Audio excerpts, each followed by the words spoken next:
Cuando pensamos en hace millones de años, mucho antes de la historia registrada, normalmente pensamos en los dinosaurios, ¿verdad? Esos gigantes sí que son geniales, pero la vida en la Tierra existió durante miles de millones de años antes de que el primer dinosaurio apareciera en escena. Sin embargo, fue muy diferente a lo que puedas imaginar. Ven conmigo en un viaje salvaje desde los primeros días de la Tierra hasta el comienzo de los dinosaurios.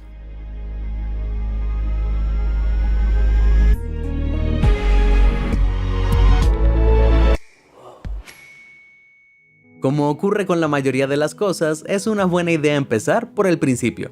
Hace unos 4.600 millones de años, el polvo y el gas remanentes de la formación del Sol se agruparon para crear colosales rocas espaciales de cientos de kilómetros de diámetro. Estoy simplificando enormemente, pero estos chocaron entre sí una y otra vez y finalmente se fusionaron para crear la Tierra. Aunque ciertamente no es una Tierra reconocible para ti o para mí. No. Esta Tierra primitiva era un mundo infernal y fundido de lava sobrecalentada, radioactividad e impactos regulares de asteroides. Y así lo fue por un largo tiempo. No sería hasta casi 1.000 millones de años después, hace unos 3.700 millones de años, que las cosas se pondrían interesantes. En ese momento, nuestro planeta se había enfriado significativamente y estaba cerca de las temperaturas modernas. Sin embargo, eso no significa que fuera habitable.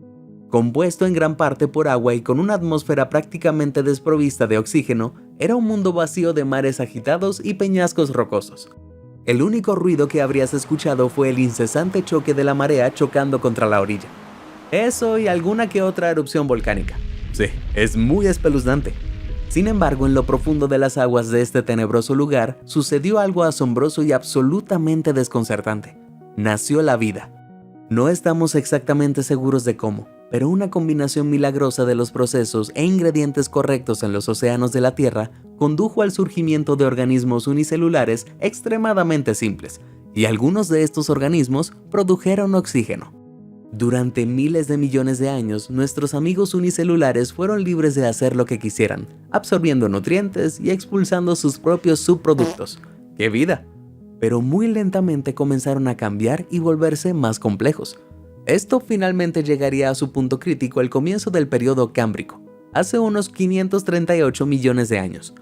Antes del Cámbrico, la masa terrestre de la Tierra había formado un supercontinente llamado Rodinia. Sin embargo, cuando comenzó el Cámbrico, esto se dividiría en varias masas de tierra más pequeñas, la mayor de los cuales era el continente Gondwana en el sureste.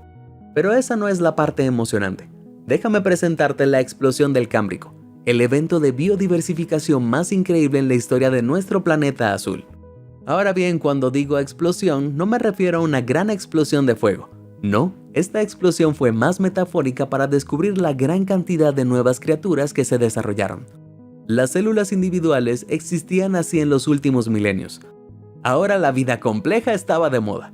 La mayoría de las formas corporales básicas que vemos hoy aparecieron por primera vez en esta época, y los parientes de crustáceos, moluscos, estrellas de mar y gusanos se desarrollaron bajo las olas. No me malinterpreten, esta explosión todavía tuvo lugar durante decenas de millones de años. Pero considerando la mediocre evolución de los miles de millones de años anteriores, fue un evento monumental. Los científicos todavía discuten sobre la causa de la explosión del Cámbrico. ¿Recuerdas que dije que algunos de esos organismos simples y originales comenzaron a producir oxígeno? Bueno, una teoría es que se multiplicaron rápidamente, aumentando sustancialmente los niveles de oxígeno y permitiendo que surgieran formas de vida nuevas y más complejas. Estos se aprovecharon de formas de vida menores e iniciaron la carrera evolutiva que definiría el desarrollo de la vida en la Tierra para siempre. Independientemente de cómo sucedió, la Tierra ahora era perfecta para estas nuevas razas de vida. La temperatura promedio era mucho más cálida de lo que había sido, y es probable que las aguas estuvieran alrededor de 43 grados Celsius. Esto, junto con oxígeno y dióxido de carbono adicionales, le dio a la vida la oportunidad de subir de nivel, y así lo hizo. Si quieres mejorar tus conocimientos, ¿por qué no presionas el botón de me gusta y te suscribes? Vamos, no querrás perderte más videos increíbles como este, ¿verdad? ¿Listo? ¡Excelente! Ahora, ¿dónde estábamos? Ah, sí, el periodo Cámbrico. Ojos, extremidades, bocas, exoesqueletos, caparazones, todas estas adaptaciones comenzaron en esta época. Sin embargo, muchos de los animales que lucían las mejoras todavía tenían un aspecto completamente extraño. como por ejemplo los trilobites. Estos artrópodos con caparazón de aspecto espeluznante se podían encontrar repentinamente por todo el océano alimentándose de plancton, hurgando en restos de comida y cazando otros animales. Quizás los reconozcas por la abundancia de fósiles que aún quedan en la actualidad. De hecho, los trilobites fueron algunos de los animales más exitosos que jamás hayan existido, y prosperaron durante cientos de millones de años. Pero no fueron los únicos seres que aparecieron durante el periodo cámbrico. También aparecerían los primeros peces. Comenzaron como cosas viscosas y sin mandíbulas que parecían anguilas. Fundamentalmente, esto marcó el momento en que evolucionaron los primeros vertebrados verdaderos. No es que fueran exactamente impresionantes al inicio. El Yunnanozoon era una especie extraña con aspecto de gusano que poseía una columna vertebral a pesar de parecer completamente invertebrado. Otros animales del Cámbrico eran aún más extraños, como la totalmente extraña Opavinia, una especie de las profundidades que parece dibujada por un niño, o yo después de unas cervezas. Usaría ese pico largo para recoger pequeñas presas y colocarlas directamente en su boca, algo que desearía tener para poder devorar las latas de Pringles. Pero a medida que la dinámica de depredadores y presas se establecía firmemente, un animal necesitaba pararse o nadar por encima del resto. Este es Anomalocaris, que significa camarón anormal y fue el principal depredador del día. De poco más de 30 centímetros de largo, lo cual era enorme para la época, este temible camarón patrullaba los océanos, devorando animales de cuerpo blando como gusanos. Ahora, con un depredador tan incomparable al acecho, los animales se vieron obligados a adaptarse aún más para sobrevivir. La carrera evolutiva aumentó un poco, o al menos así debería haber sido. Verás, hace unos 485 millones de años, justo cuando parecía que todo se estaba uniendo y la vida avanzaba constantemente, ocurrió el desastre. Todavía es un misterio el motivo, pero parece que una caída dramática en los niveles de oxígeno, posiblemente causada por la actividad volcánica, condujo a un evento de extinción masivo. Rayos, no todo fue aniquilado. Algunas criaturas, como nuestros viajeros amigos los trilobites, continuaron prosperando, pero el evento fue sin duda de escala apocalíptica. El periodo cámbrico había terminado oficialmente y el periodo ordovícico estaba a punto de comenzar. El ordovícico ha sido definido en gran medida por el gran evento de biodiversificación del ordovícico, también conocido en sus siglas en inglés como GOBE. Verás, en el transcurso de unos 30 millones de años, los continentes cambiaron. Los niveles del mar cayeron y los niveles del oxígeno en el océano volvieron a aumentar. Los continentes desplazados crearon nuevas islas, que dieron lugar a hábitats segregadas en las aguas recién oxigenadas que las rodeaban. Hábitats que estaban maduras para la conquista, y la vida estuvo a la altura del desafío. Los peces prototipo continuaron evolucionando hacia formas cada vez más parecidas a las de los peces, aunque todavía les quedaba un largo camino por recorrer antes de convertirse en algo parecido a Nemo. En otros lugares estaban surgiendo más bestias aterradoras. Te presento a los euriptéridos o escorpiones marinos. ¿Alguien más siente un escalofrío al escuchar eso? Estos artrópodos depredadores no eran en realidad escorpiones, pero coloquialmente se les conoce así. ¿Por qué? Por sus largas colas con púas, sus garras y el hecho de que son horribles. Hablo en serio. El primero, de género Pentecopterus, podía alcanzar longitudes de más de 1,5 metros que te haría mojar los pantalones. Esto hay que agregarlo a la lista de cosas que me alegro que se hayan extinguido hace mucho tiempo. Sin embargo, por más aterradoras que fueran, no estaban en la cima de la cadena alimentaria. Ese honor es para las cameroceras, un cefalópodo depredador relacionado con los pulpos y calamares modernos. Las cameroceras podían alcanzar unos aterradores 7 metros de largo junto con su caparazón, y recorrían las profundidades en busca de artrópodos como escorpiones marinos para comer. Sí, el pico afilado de estas era lo suficientemente fuerte como para atravesar duros exoesqueletos y caparazones, lo que lo convertía en el jefe en un mundo lleno de bocadillos. Pero la fauna no era lo único que estaba cambiando. La flora estaba a punto de apoderarse del mundo. Las algas primitivas habían existido en los mares desde el Cámbrico, pero no era nada del otro mundo. Es decir, hasta que el ordovícico llevó las cosas a un nivel superior. Las algas evolucionaron y se extendieron sobre tierra firme por primera vez en forma de musgo. Bueno, una especie de tierra seca. Estos primeros migradores carecían de raíces y otras partes especializadas necesarias para retener el agua sin ayuda, así que habitaban en los bordes de los cuerpos de agua donde estaba húmedo. Sin embargo, a pesar de unos comienzos tan humildes, este fue el inicio de la conquista de la tierra por parte de la naturaleza. sobre todo porque las plantas comenzaron a absorber dióxido de carbono de la atmósfera y a liberar oxígeno en ella. Un viaje que algún día conduciría a la creación de Dennis. El período ordovícico terminó hace unos 443 millones de años con otra extinción masiva, esta vez provocada por una era de hielo. No, esa no. En realidad ha habido unas cuantas de ellas a lo largo de la historia de nuestro planeta. Cada una ha sido completamente devastadora y esta no fue la excepción. Desde hace 460 millones de años y persistiendo durante los siguientes 40 millones de años, los glaciares envolvieron el hemisferio sur, enfriando el mundo entero y paralizando las poblaciones de animales marinos en todo el mundo. Aunque todos los principales grupos de animales sobrevivieron, su número se redujo drásticamente, y muchas especies importantes como las camaroceras no sobrevivieron en absoluto. De hecho, alrededor del 80% de todas las especies de animales marinos desaparecieron. ¡Wow! Curiosamente, algunos científicos culpan de esta calamidad al éxito de las nuevas plantas terrestres. Afirman que el musgo absorbió tanto dióxido de carbono de la atmósfera que tuvo un efecto de enfriamiento en el planeta, provocando finalmente la era del hielo a gran escala. Como sea que haya ocurrido, una cosa es segura: el periodo ordovícico había terminado y el silúrico acababa de empezar. 40 millones de años después de su formación, el hielo finalmente se disipó, cuando el dióxido de carbono regresó a la atmósfera. El derretimiento del hielo provocó un aumento del nivel del mar y el clima finalmente se estabilizó, permitiendo que la vida se expandiera nuevamente. Y con la desaparición de las camaroceras, los escorpiones marinos tuvieron libertad para ascender al codiciado rango de depredador superior. Prosperando más que nunca, se diversificaron y se volvieron aún más aterradores. El Carcinosoma euripterido, inusualmente enorme, creció hasta medir más de 2 metros de largo. ¡Wow! Los peces también continuaron adaptándose. El primer pez con mandíbula móvil hizo su aparición en el periodo silúrico. Vaya, ya nos estamos acercando a algo. Y también surgieron los primeros arrecifes de coral. Estos formaron partes importantes de diversos ecosistemas nuevos y albergaron a los resistentes trilobites y otras criaturas. Mientras tanto, la vida vegetal terrestre, que puede o no haber acabado con la mayoría de la vida en el planeta, iba fortaleciéndose.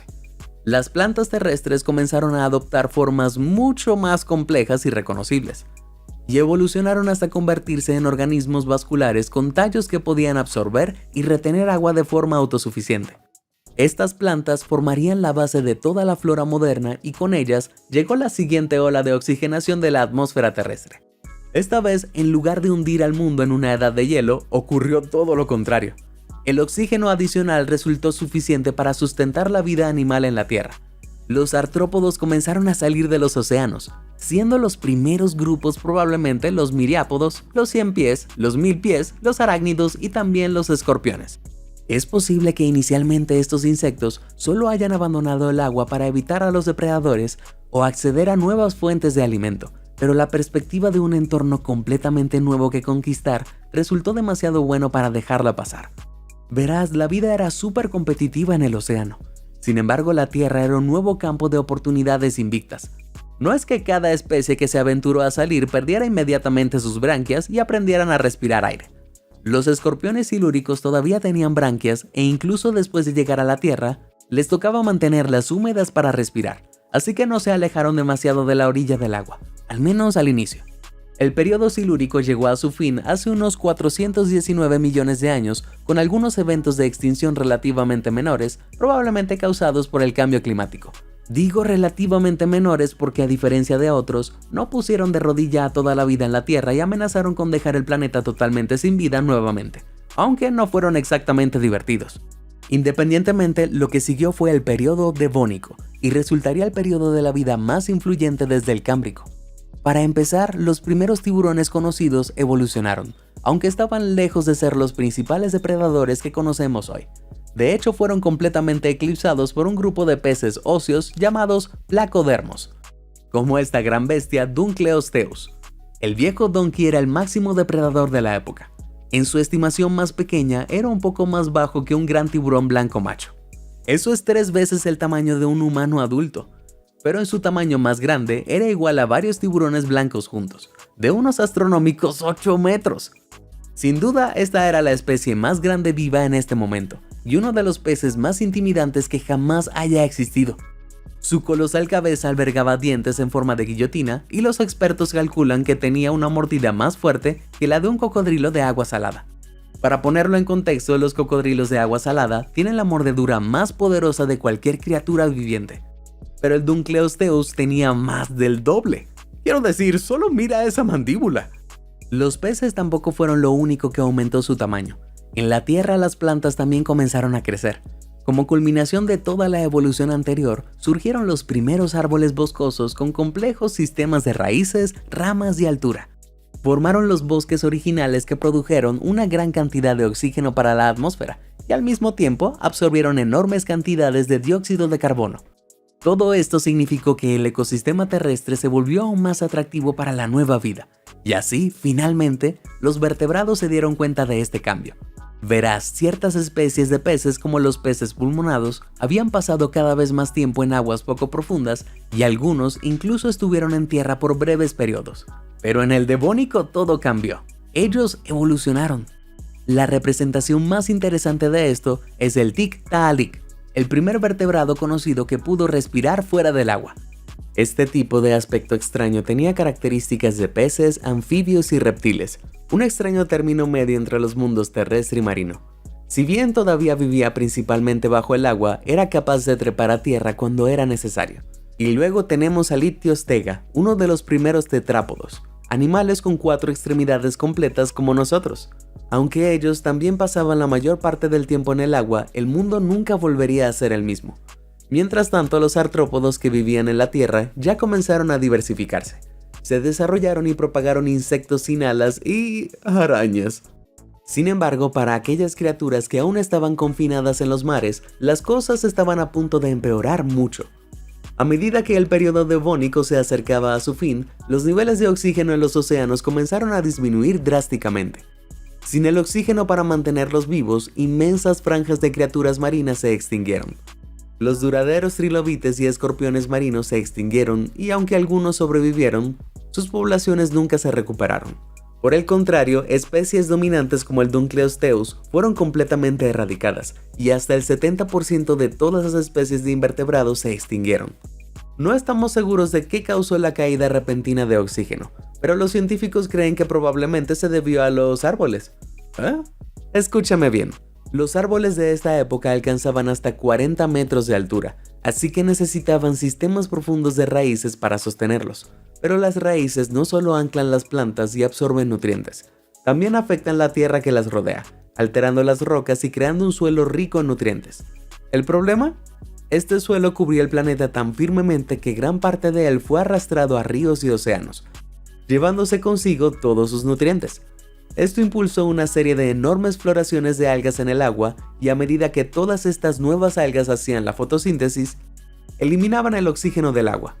No fue para nada bueno para las especies que vivían allí. Vaya, ¿quién iba a imaginar que las plantas podrían ser responsables de tantas muertes? Si fuera tú, vigilaría tus suculentas. Sin embargo, aunque la vida bajo el agua quedó devastada, los habitantes de la Tierra continuaron prosperando, lo que marcó un cambio palpable en el equilibrio de poder. El periodo que vino después, el Carbonífero, mostró el absoluto dominio que había cultivado la vida en la Tierra. A partir de hace 359 millones de años, el periodo Carbonífero vio florecer y multiplicarse aún más la vida vegetal terrestre, formando vastas selvas y turbios pantanos que cubrían la mayor parte del planeta. Esta increíble cantidad de follaje hizo que el oxígeno en la atmósfera alcanzara niveles completamente desconocidos antes o después, y tuvo algunos efectos locos en los animales de la época. ¿Recuerdas los artrópodos que invadieron la Tierra por primera vez en el Silúrico? Bueno, a estas alturas ya habían tenido mucho tiempo para evolucionar y adaptarse, y estaban en todas partes. Cuando el oxígeno en el aire se disparó, recibieron su última evolución. Verás, los artrópodos toman oxígeno a través de pequeños agujeros en su cuerpo. Con más oxígeno disponible y enormes cantidades de alimento disponible, en forma de estas nuevas plantas, crecieron absolutamente enormes. Por ejemplo, la Artopleura, un milpiés del tamaño de un auto. En serio, esta cosa podría haber alcanzado unos aterradores 2,5 metros de largo. Afortunadamente para los insectos más pequeños de la época, los milpiés siempre han sido vegetarianos. Uf, no muchas criaturas eran exactamente pequeñas, incluso entre las que tenían alas. El acertadamente llamado Meganeura fue uno de los insectos voladores más grandes que alguna vez existió, con una envergadura de 76 centímetros. Eso es casi lo mismo que un cuervo americano. Los tetrápodos también aumentaron enormemente en diversidad, tanto en la tierra como en el agua. El primer anfibio, Diplocaulus, evolucionó en esta época y era una especie rara. Este monstruo de 90 centímetros de largo lucía una extraña cabeza en forma de boomerang que, según los expertos, podría haberlo ayudado a deslizarse por el agua o a apartar a los depredadores. Sería difícil para cualquier cosa tragarse a este animal, pero fue fuera del agua donde los tetrápodos dieron su siguiente gran salto. Verás, no importa cuánto tiempo hubieran pasado en la tierra, todavía se veían obligados a regresar al agua para dar a luz. Eso fue hasta que una increíble adaptación evolutiva lo cambió todo. Los tetrápodos terrestres comenzaron a poner huevos con cáscara dura. Estos nuevos y elegantes huevos pudieron mantener el líquido amniótico dentro de sus paredes, eliminando la necesidad de ponerlos directamente en el agua, y las cáscaras también protegieron a las crías que estaban dentro de los depredadores. Con esto, los tetrápodos se desacoplarían de la vida en el agua por primera vez. Estos fueron los primeros amniotas, los antepasados de la mayoría de los animales terrestres modernos. Además, estamos a solo unos cientos de millones de años del primer omelette. Es una suerte que los tetrápodos desarrollaron esta asombrosa adaptación cuando lo hicieron, porque el final del periodo carbonífero cambiaría el planeta por completo. Una vez más, verás, las diversas masas de la Tierra habían ido cambiando gradualmente durante los millones de años anteriores, hasta que hace unos 335 millones de años todas colisionaron y formaron un supercontinente, Pangea. ¿Pero qué significó esto exactamente para la vida en la Tierra? Bueno, las exuberantes selvas tropicales que cubrían el planeta de repente se encontraron en dificultades. Se fragmentaron y dispersaron, y la formación del supercontinente significó que los árboles que alguna vez tuvieron acceso a abundante agua ahora se encontraron tierra adentro y se secaron rápidamente. Esto destruyó hábitats y en consecuencia redujo los increíbles niveles de oxígeno en la atmósfera. Si a esto le sumamos el descenso de las temperaturas y una ola de glaciación que se avecinaba, las selvas tropicales estaban acabadas. La formación de Pangea había iniciado un efecto dominó que provocó el colapso del periodo carbonífero hace unos 299 millones de años. A su paso quedó un mundo mucho más seco y menos boscoso, en gran medida irreconocible con respecto a lo que había ocurrido antes. Muchas especies se extinguieron debido a este cambio climático masivo, incluidos los artrópodos gigantes que dependían de mucho oxígeno. Pero los amniotas se mantuvieron fuertes, sin necesidad de regresar al agua para reproducirse y con un cuerpo escamoso para evitar la pérdida de agua. El escenario estaba preparado para conquistar el mundo. Dividido en sinápsidos, el grupo que se convertiría en mamíferos, y saurópsidos, el grupo que evolucionaría en reptiles y aves. Todo se estaba uniendo. La siguiente era, el Pérmico, comenzó con un aumento de temperatura. Los glaciares que se habían formado al final del periodo anterior se fueron derritiendo lentamente, y la mayor parte del interior se convirtió en desiertos secos. El supercontinente solo se calentaría a medida que avanzase el periodo. La vida era difícil, así que los animales que prosperaban eran los que podían conservar el agua en forma más eficaz. Aquí entran los sinápsidos y los saurópsidos. Estos tipos se habían diversificado y extendido por Pangea, convirtiéndose en los animales terrestres dominantes. Pero fueron los sinápsidos los que verdaderamente gobernaron el Pérmico. Estaban evolucionando lenta pero seguramente, y volviéndose más parecidos a los mamíferos. El Dimetrodón era una de esas criaturas, un gran niño malo. Probablemente el animal más emblemático de la época. Esta cosa era tan amenazadora que a menudo es malinterpretado como un dinosaurio. En realidad está más estrechamente relacionado contigo y conmigo. Fue el máximo depredador del Pérmico temprano, alcanzando longitudes intimidantes de 4,5 metros. Sería difícil no ser el mejor cuando eres tan grande como un vehículo deportivo, aunque aún nadie está del todo claro en para qué se utilizaba esta parte de la espalda. Algunos científicos dicen que ayudaba a regular la temperatura corporal, mientras que otros creen que se utilizaba para atraer parejas potenciales. Personalmente me gusta pensar que era un lugar práctico para colgar adornos navideños. A pesar de disfrutar de un gran éxito, el Dimetrodón finalmente se extinguió después de su mandato de 16 millones de años. Tomando la corona como el ápice del Pérmico medio a tardío estaba otro grupo de sinápsidos, los Gorgonopsias. No son los villanos de Star Trek. No eran tan grandes como el Dimetrodón. La especie más grande, Lainos transevia, medía solo 3 metros de largo, pero eran mortales. Los Gorgonopsias tenían una boca llena de dientes con forma de sable de 15 centímetros de largo, probablemente utilizados para cortar la piel de sus presas. Eso es extremadamente aterrador, y le habrían dado estos dientes a animales como el pesado saurópsido Scutosaurus, herbívoros lentos y blindados que tenían que caminar kilómetros para cazar la escasa vegetación. Pero ya basta del Scutosaurus. La era pérmica también dio origen al animal más grande que alguna vez existió. ¿Estás listo? Bien, déjame presentarte al Cotylorinchus. Rayos, solo mira su cabecita. Ese amigo no tiene ningún cuello. Qué pequeño y adorable monstruo devorador de plantas. Pero no te apegues demasiado a él. ¿Recuerdas cuando dije que el pérmico solo se calentaría más? Lo dije en serio. A lo largo de millones de años, una serie de extensas erupciones volcánicas comenzaron a arrasar lo que hoy es Siberia. Estas erupciones esparcieron cantidades increíbles de lava ardiente por todo el planeta.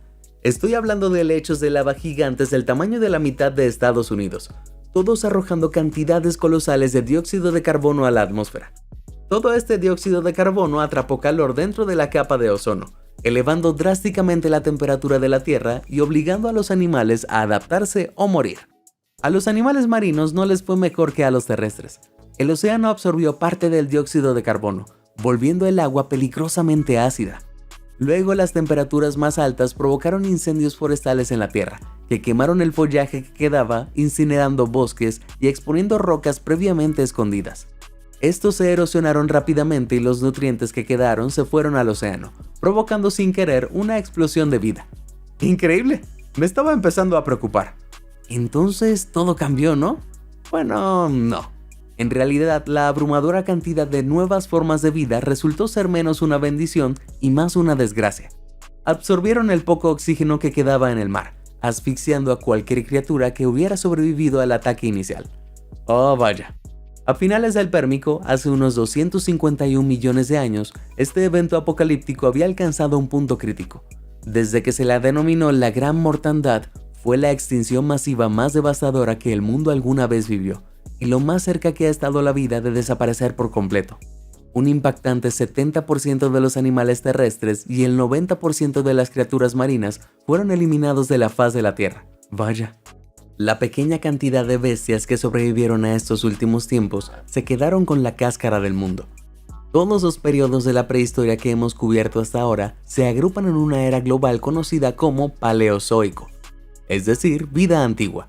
Con la Gran Mortandad no solo terminó el Pérmico, sino también todo el Paleozoico. Se trata de un lapso de casi 300 millones de años, pero la historia no terminó así. ¿O no? La vida siguió y aquí llegó el Mesozoico, la era que eventualmente presagiaría la llegada de los dinosaurios, pero todavía no.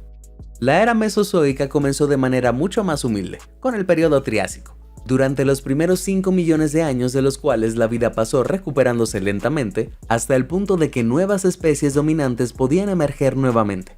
Este nuevo mundo era un lugar sumamente difícil para vivir, y las pocas especies que tuvieran una oportunidad tendrían que ser bastante resistentes.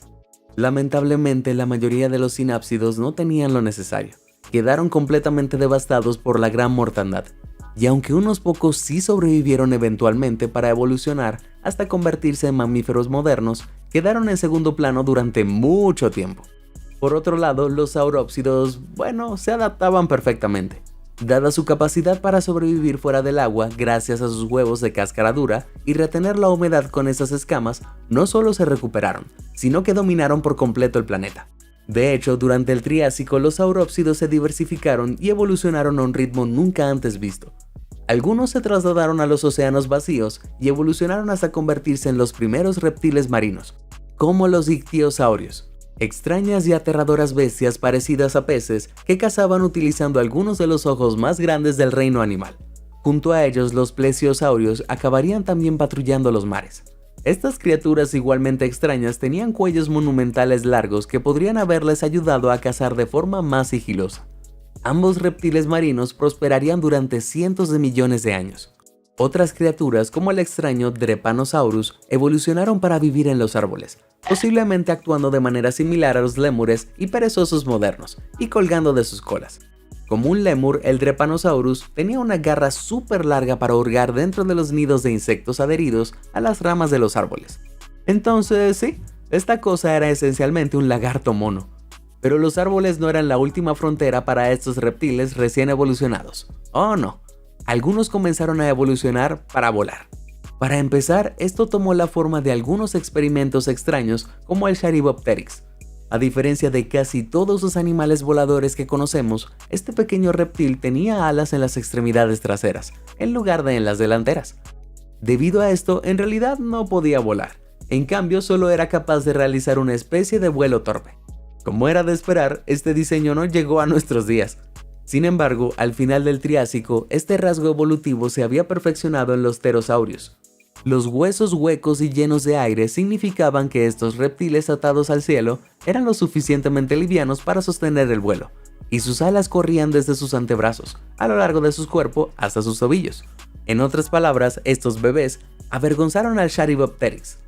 Pero ahora que hemos cubierto el mar y el cielo, hablemos de los ingredientes básicos. ¿Qué estaba pasando en tierra firme? Bueno, con las sinápsidas dominantes en gran medida extintos, los saurópsidos habían evolucionado hasta convertirse en una nueva subclase conocida como arcosaurios, para ocupar su lugar, y tuvieron mucho éxito. Verás, los arcosaurios tenían un sistema respiratorio muy eficiente que les permitía sobrevivir en condiciones más duras. Probablemente el suministro de oxígeno fue limitado durante el Triásico debido a la gran cantidad de dióxido de carbono en la atmósfera después de la gran mortandad. Entonces, este magnífico sistema respiratorio permitió a los arcosaurios sobresalir donde otras especies no podían. Pero eso no es todo. Los arcosaurios también progresaron rápidamente hacia extremidades erguidas. Puede parecer una estupidez entusiasmarse, pero les otorgó una gran ventaja. Verás, los tetrápodos con extremidades que se extienden hacia afuera, como los lagartos modernos, se mueven flexionando sus cuerpos hacia los lados. Esto desvía el aire viciado de un pulmón a otro en lugar de expulsarlo para dejar espacio para el aire fresco, lo que les imposibilita respirar y caminar al mismo tiempo. Pero con las extremidades erguidas, no es un problema. Los arcosaurios lo tenían resuelto. Un miembro particularmente formidable del grupo fue el horrible Postosuchus, un monstruo de 4,5 metros que gobernaba como superdepredador. Este demonio con colmillos parecía un cruce entre un T-Rex y un cocodrilo, una combinación aterradora que nadie necesitaba, y mucho menos de las pobres criaturas de las que se aprovecharía, que era prácticamente todo. Los expertos creen que el Postosuchus acechaba a su presa a 4 patas, pero cuando estaba lo suficientemente cerca podría haberse levantado sobre sus patas traseras para morderle el cuello o la columna. Gracias a esto se volvió aún más espeluznante. De hecho, era tan temible que cuando los dinosaurios finalmente entraron en escena, el Postosuchus se mantuvo firme. Espera, ¿qué fue eso que acabo de decir? ¿Dinosaurios? ¡Ah, sí! Los arcosaurios se apoderaron del mundo, pero en medio del Triásico hubo un avance más que puso el planeta patas arriba. Allí en los páramos aparecieron algunas razas de arcosaurios aparentemente corrientes. Sin embargo, no lo eran. Estos fueron los primeros dinosaurios, con todas las ventajas de sus hermanos, así como una tasa de reproducción increíblemente rápida. Estaban listos para conquistar el mundo y marcar el comienzo de una nueva era. Pero eso es para un video diferente, ¿verdad? ¡Wow! Eso sí que fue mucha historia. ¿Qué te pareció más interesante? ¿Quieres una parte 2 de este video? Comparte con nosotros tu respuesta. Si te sorprendió toda esta información, házmelo saber en los comentarios del video. Y nunca dejes de sorprenderte. Muchas gracias por ver y suscríbete a Sorprendente.